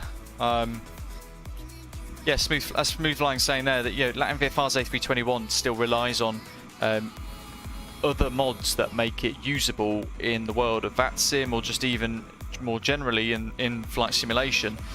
It's still just an aircraft model that's pretty poorly implemented, like Captain Sim's 777. For me as well, this just appears to be a, oh well, TFDI are making an MD11, we've got one for P3D, let's just add it in, botch a load of stuff together to make it work in MSFS. Oddly enough, I'm still confused by the price structure, to be honest. That price difference between Sim Market being 65 quid or 60 quid, 68 euros, and then also having it on Just Flight for £45, it doesn't really tee up. I don't know if maybe Just Flight have said, look, you can't charge that much, charge this instead. I don't know how it all works really, but to be honest, I think I would like to see Just Flight remove that from their website. It's not great. Have I tried the update for FS Realistic? No, I don't use it anymore. I find it wildly unrealistic for most flying, including airliners. So this is the A310. Cytheria, yeah, that much. I think anything over freeware is too much for it, to be honest. Someone else on 14-mile final now. Thanks to everybody who's hit like so far today. If you are just tuning in, perhaps onto the channel for the first time, whenever people fly along, we get some regular pilots flying along. I always like to try and watch their landings as well.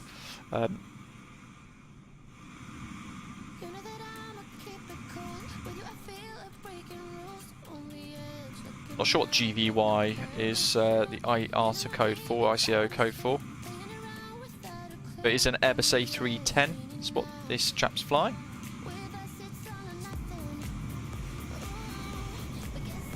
Oh, Cythera, fantastic. How did it go?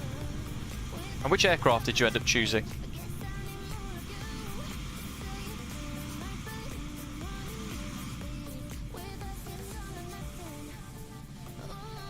€71 now on Sim Market. Smooth flying says. Oh my good grief. Yamato says no people on the fences. No, so this is in the World Update, sorry, the Sim Update, that 40th anniversary edition. It doesn't have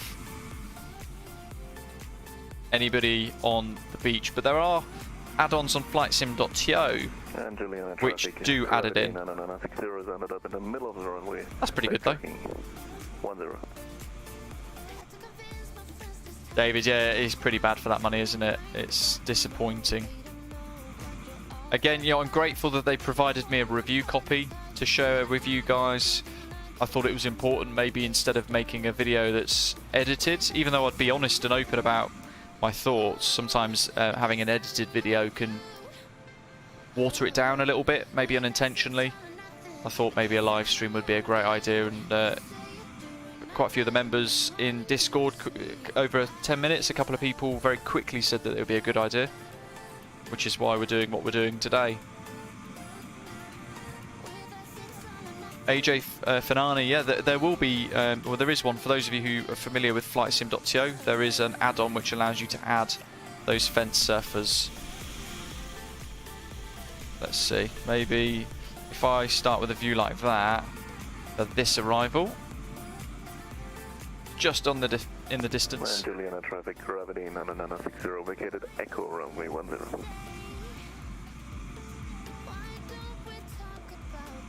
I mean, looking back all the way through to departure, we had a couple of issues on departure, and we had a couple of issues taxiing. Takeoff was really messy, really messy. Even with autopilot on, with the flight director commanding the aeroplane to climb, it was still trying to descend and put us down in the trees, so that required manual flight for a bit longer. It very clearly uses the default MSFS autopilot logic. I don't think it's been added into the aircraft that well. The flap animations are woefully inadequate. Dialer flap, really essential, as Dursey2 said earlier. I think it was Dursey2. Really essential add-on for this type of aeroplane. Same with the MD80. Dialer flap has to work. It doesn't. It doesn't do holds, so you can't do holds. It really struggles on RNAV approaches. It struggles to descend nicely. The heading bugs, every time you change a setting, you have to continuously press down to reselect it and re-click it. Robert, yeah, it was after it went on sale. See, the product just released instantly, and I think that was maybe part of their tactic. I guess maybe based on the quality here. Not really sure. I guess maybe they thought, you know what, if we just release it without telling anybody, we're going to get at least 100 or at least 1,000 sales before the reviews start to come out on the Sim market, showing how bad the product is.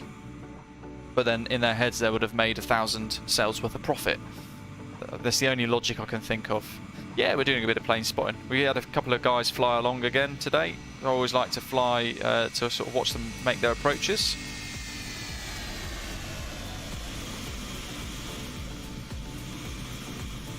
Percolada and his trusty Mad Dog.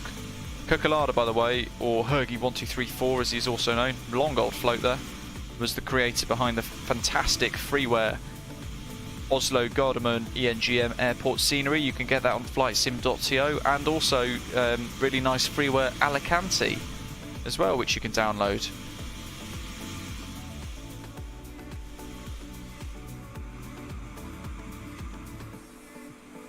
Cythera said, I did too. I flew the Fenix, it went quite well. Still a little nervous, had to look up your guides, especially for Unicom. Well, hopefully they were still useful this sort of far down the line. But great to see that you've taken the plunge, as you've said. The nerves, totally normal. You'll find maybe on your 30th, 40th flight, you'll start to get really confident with it. But it takes time. David says it was his first time into Princess Juliana. They've done a really nice upgrade to it. It was the one airport I was disappointed to see hadn't been given any attention with Microsoft Flight Simulator, to be honest, when it first released, because I remember quite fondly Flight Sim 2002 or Flight Sim FSX, I think it was, that had that custom Princess Juliana already as part of the package. Yeah, you'll never look back now, Cythera. Now you've taken the plunge into the world of VATSIM. Much, much more immersion, isn't it? A lot nicer.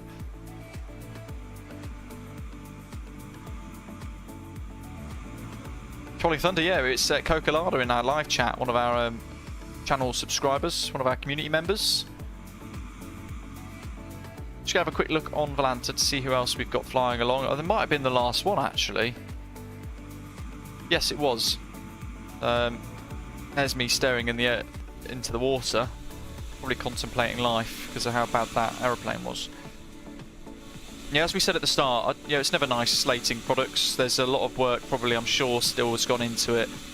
But it's very clear that SkySimulations have taken a P3D/FSX product and have smashed it into Microsoft Flight Simulator without really caring about how. They've just done it. It's quite messy, it's wildly expensive for what you get, and it is woefully inadequate for the price. Is it VATSIM ready? If you're watching this as a summary, no, do not fly it on VATSIM at all. It's not appropriate for VATSIM, even though we've done it on VATSIM today. It was a bold move, knowing or hoping that we only had Unicom. Thankfully we did. Yeah, there are lots of issues with it. I take great issue with the sales pitch on the Sint Maarten Just Flight website, the product's description.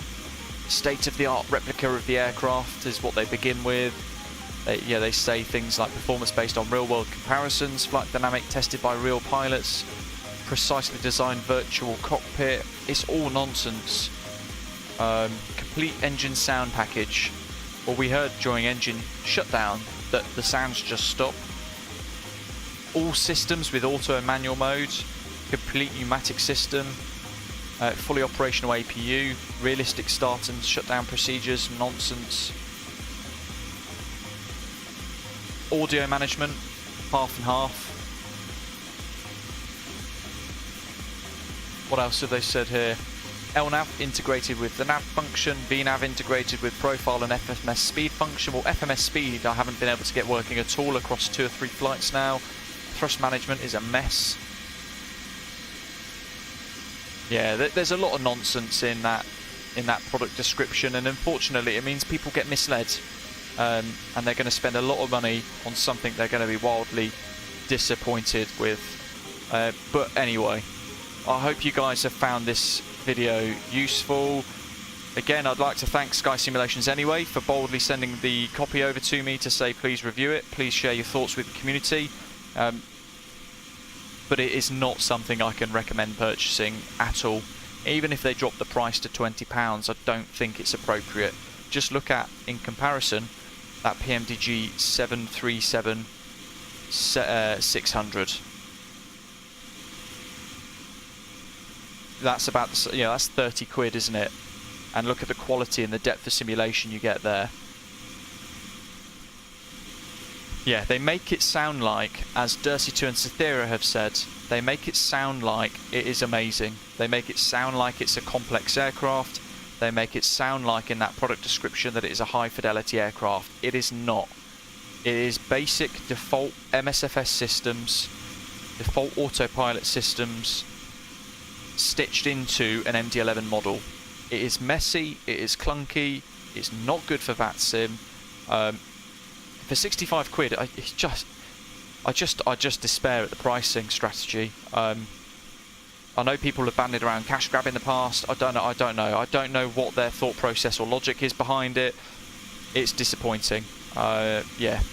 If you guys are waiting for an MD11, then hang on for the folks at TFDI Design. They're creating one, but I'm hoping they revisit their pricing strategy, because the last one I saw as a suggested price was it was 100 to 120 quid. Too much, way too much money for an MSFS add-on. It needs to be brought down in line with this more modern pricing structure. Something nearer to 60-70 quid is more reasonable. But yeah, I hope you guys have found the live video review useful. Please don't get tricked by that product description. I've linked it in the description for the live stream, so you can have a read yourself as well. So you can see I'm not just making that product description up. When you're looking at this flight that we've just done, and then you're hearing what I've said is the description of the product.